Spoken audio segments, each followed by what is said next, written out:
पिछली वीडियो में हमने रिलेशनल डेटाबेस डिज़ाइन का इंट्रोडक्शन समझा था। आज हम steps of relational database design को समझेंगे और साथ ही पहले स्टेप रिक्वायरमेंट एनालिसिस को डिटेल में पढ़ेंगे। इस वीडियो में हम जानेंगे steps of relational database design क्या है, रिक्वायरमेंट एनालिसिस क्या है, इसकी आवश्यकता क्यों पड़ती है, रिक्वायरमेंट एनालिसिस में कौन कौन से कार्य किए जाते हैं, इसके एडवांटेजेस और इम्पॉर्टेंट एग्जाम पॉइंट्स। तो चलिए शुरू करते हैं। हेलो दोस्तों, welcome to Tech with Yogesh, जहां टेक्नोलॉजी को बनाया जाता है सिंपल और इजी। तो आइए समझते हैं कि steps of relational database design क्या होते हैं। डेटाबेस डिज़ाइन को सही और व्यवस्थित बनाने के लिए कुछ निश्चित स्टेप्स का पालन किया जाता है। ये स्टेप्स डेटाबेस को रिलायबल और मैनेज करने में आसान बनाते हैं। इसके मुख्य स्टेप्स इस प्रकार हैं: requirement analysis, conceptual design, mapping ER model to relational model, functional dependency और नॉर्मलाइजेशन। इन सभी स्टेप्स का अपना अपना महत्व है। अब हम पहले स्टेप यानी रिक्वायरमेंट एनालिसिस को पढ़ेंगे। Requirement analysis relational database design का पहला और सबसे इम्पॉर्टेंट स्टेप है। इस चरण में यूजर या ऑर्गेनाइजेशन की सभी रिक्वायरमेंट्स को समझा जाता है, यानी डेटाबेस में कौन सा डेटा स्टोर करना है, कौन सी इन्फॉर्मेशन चाहिए और डेटाबेस से कौन कौन से कार्य करवाने हैं, यह सब पहले से निर्धारित किया जाता है। अगर सरल शब्दों में कहें तो डेटाबेस बनाने से पहले यूजर की आवश्यकताओं को समझने की प्रक्रिया को रिक्वायरमेंट एनालिसिस कहा जाता है। अब प्रश्न आता है कि रिक्वायरमेंट एनालिसिस की आवश्यकता क्यों पड़ती है।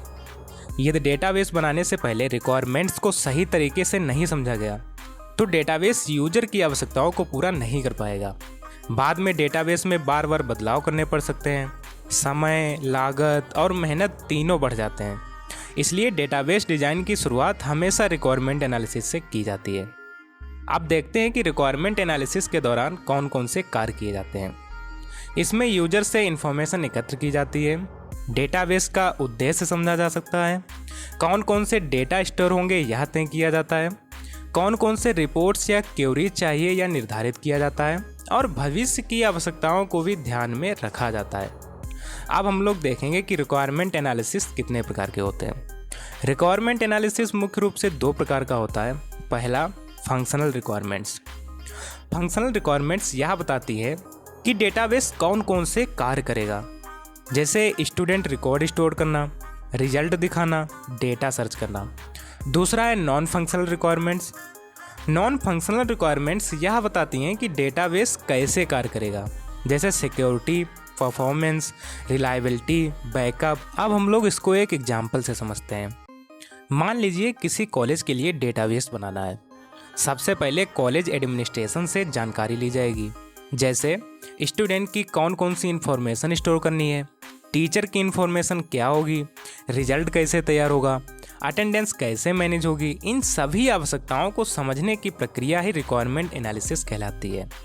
रिक्वायरमेंट एनालिसिस के कई इंपॉर्टेंट एडवांटेजेस भी हैं, जैसे यूजर की रिक्वायरमेंट्स स्पष्ट हो जाती है, डेटाबेस सही तरीके से डिज़ाइन होता है और भविष्य में बदलाव कम करने पड़ते हैं, समय और लागत दोनों की बचत होती है, डेटाबेस अधिक रिलायबल रहता है। एग्जाम की दृष्टि से कुछ बातें आप लोग हमेशा याद रखें, जैसे requirement analysis relational database design का पहला स्टेप है। इसमें यूजर की रिक्वायरमेंट्स को समझा जाता है, फंक्शनल और नॉन फंक्शनल रिक्वायरमेंट्स का अध्ययन किया जाता है। सही रिक्वायरमेंट एनालिसिस अच्छे डेटाबेस डिज़ाइन की नींव होता है। तो दोस्तों, आज हमने steps of relational database design का इंट्रोडक्शन समझा और पहले स्टेप रिक्वायरमेंट्स एनालिसिस को डिटेल में समझा। अगली वीडियो में हम कॉन्सेप्चुअल डिज़ाइन को डिटेल में पढ़ेंगे। तो अगर आपको आज का वीडियो पसंद आया है तो हमारे वीडियो को लाइक ज़रूर करें, शेयर करें और हमारे चैनल को सब्सक्राइब करें। मिलते हैं नेक्स्ट वीडियो में। Till then keep learning with Tech with Yogesh.